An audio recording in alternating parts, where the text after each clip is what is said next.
हम्म,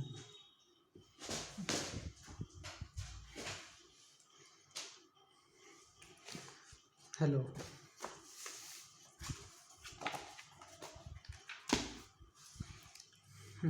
तो बच्चों हम पढ़ने वाले हैं केमिकल रिएक्शन एंड इक्वेशन।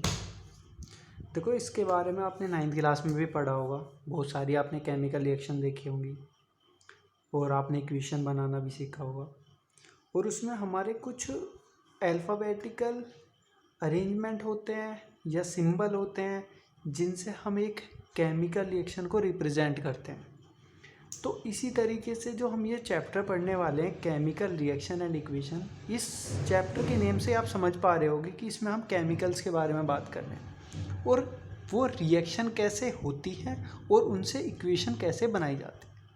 तो वो सब आप इस चैप्टर में पढ़ने वाले हैं।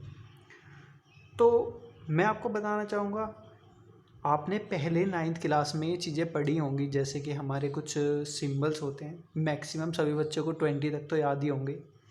तो जो 20 होते हैं, जैसे कि आपका हो गया हाइड्रोजन, हीलियम, आपको ये भी पता होना चाहिए कि उनका एटॉमिक नंबर क्या है, एटॉमिक मास क्या है और उनके सभी के सिंबल्स। तो बताइए 20 कौन सा होता है? लास्ट वाला 20, तो वो कैल्शियम होता है। ठीक है, उससे पहले कौन सा आता है आपका? पोटेशियम आता है। ठीक है, तो कुछ हमारे सीरीज़ में भी होते हैं, जैसे कि कुछ एल्कली मेटल्स हो गए, हेलोजन्स हो गए, जो हमारे सी से मिलते हैं, समुद्र से निकलने वाले सभी एलिमेंट को सी एलिमेंट उन्हें हेलोजन कहते हैं। ठीक है, और हमारे लास्ट वाली जिनकी सेल पूरी फिल होती है, तो उन्हें क्या कहते हैं? उन्हें कहते हैं हम नोबल गैसेस कह सकते हैं या इनर्ट गैस कहते हैं। ठीक है, तो हम कुछ इस तरीके से हम पढ़ने वाले हैं। देखो इस चैप्टर को स्टार्ट करने से पहले हमें जानना होगा कि केमिकल रिएक्शन होती क्यों है और उनके होने से होता क्या है।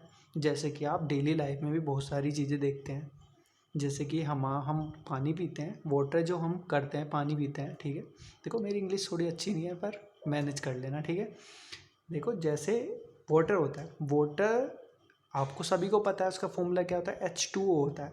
तो H मतलब क्या हुआ? हाइड्रोजन, और O क्या हुआ? ऑक्सीजन। तो क्या बना आपका? H2O। तो इस तरीके से देखो हमारे पास जो इसका फॉर्मूला होता है वाटर का, H2O होता है। देखो H2O में आपके हाइड्रोजन के 2 एटम है और ऑक्सीजन का 1 एटम है। और ये क्यों है? पहले तो आपको ये पता होना चाहिए क्यों है ऐसा।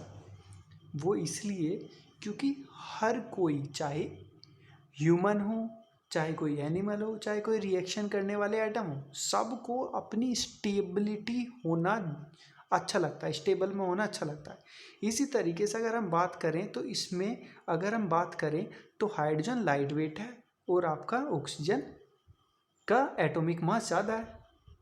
तो इसी तरीके से अब आपको बैलेंस करने के लिए कोई दो मिनिमम चीज़ें, ऐसे थोड़े कि आप एक कम वजन वाली एक ज़्यादा वजन वाली इस तरीके से आप कर दोगे, नहीं होगा।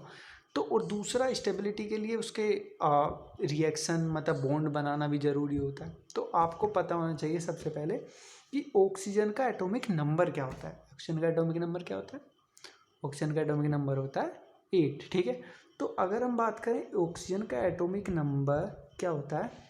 8 होता है। देखो हम हमेशा क्या लिखते हैं? एटॉमिक नंबर नीचे लिखते हैं। यहाँ पे क्या लिखा जाता है? Atomic number. ऊपर क्या लिखा जाता है? मास। चलो मास क्या बताओ? 16।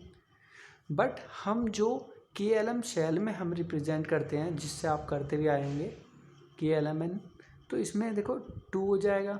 इसमें देखो मैक्सिमम 2 ही हो सकते हैं, 1 भी हो सकता है KM में, बट सेकंड सेल जो होती है L, इसमें 8 तक होते हैं मैक्सिमम। ठीक है, बट हमारे पास तो टोटल 8 ही है, 2 हो चुके हैं तो बचे कितने? 6। ठीक है, अब इस तरीके से हमारे पास हाइड्रोजन है। हाइड्रोजन सबसे लाइट वेट होता है, उसका एटॉमिक नंबर कितना होता है? 1।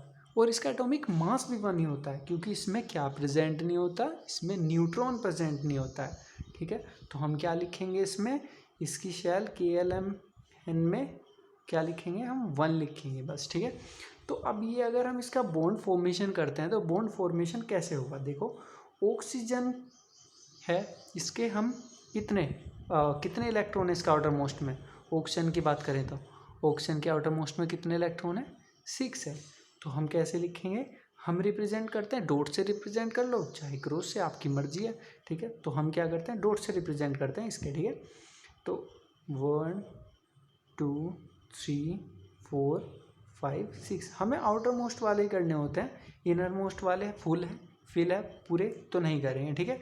की सेल फुल है तो नहीं करेंगे, हम एल के करेंगे। इस तरीके से जो हाइड्रोजन होती है इसके, अब हाइड्रोजन की एक है, आउटर मोस्ट में भी एक ही है, ठीक है। तो एक को हम रिप्रेजेंट क्रॉस से कर लेते हैं, ठीक है। इसी तरीके से दूसरे हाइड्रोजन में भी क्या है, एक, ठीक है। अब ऑक्सीजन को अपनी स्टेबिलिटी करने के लिए अपनी आउटर मोस्ट सेल फुल करनी पड़ेगी। तो फुल कैसे होगी, ठीक है। तो हम क्या करेंगे, ये ऑक्सीजन क्या करेगी, ये ऑक्सीजन क्या करेगी, ऑक्सीजन हाइड्रोजन के दोनों एटम को क्या करेगी, शेयर करेगी। इसमें गेनिंग लूजिंग नहीं हो रही है, ये क्या करेगी, अपने एटम को क्या करेगी, शेयर करेगी, ठीक है।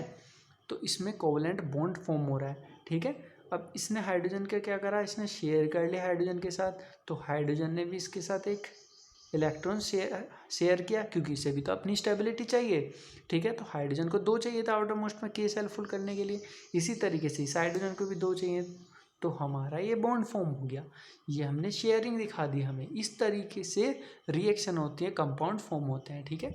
तो अगर हम इसे भी रिप्रेजेंट इस तरीके से कर सकते हैं, ऑक्सीजन को हम इस तरीके से रिप्रेजेंट कर सकते हैं। ऑक्सीजन लिखेंगे 1 2, ये नहीं करके हम क्या करेंगे 1 2 3 4, और इस तरीके से एक हाइड्रोजन के साथ कर लिया, और इसने एक हाइड्रोजन के साथ इस तरीके से कर लिया। तो इस तरीके से भी हम कर सकते हैं। स्ट्रक्चरल डायग्राम कहते हैं इसे डॉट डायग्राम, इसे स्ट्रक्चरल डायग्राम कहते हैं। तो ये हमारी फर्स्टली आपने सीखा ऑक्सीजन। इसी तरीके से बहुत सारे होते हैं, जैसे आप सीख सकते हो HCl का कर सकते हो। HCl में क्लोरीन में आउटर मोस्ट में आउटर मोस्ट में 7 होते हैं और हाइड्रोजन में 1 होता है। तो इसलिए आपकी एक हाइड्रोजन की प्लेस की मतलब हमें ये होता है कि स्टेबिलिटी के लिए हमें उसके आउटर मोस्ट सेल फिल करनी पड़ती है पूरी, चाहे वो शेयरिंग कैसे करें, चाहे लूजिंग और गेनिंग से करें। कुछ आयनिक बॉन्ड होते हैं, कुछ आपके कोवलेंट बॉन्ड होते हैं, ठीक है। तो आप इस तरीके से कर सकते हैं, ठीक है। ओके, तो आज की क्लास यहाँ पे ही है और कल करते हैं हम, ठीक है।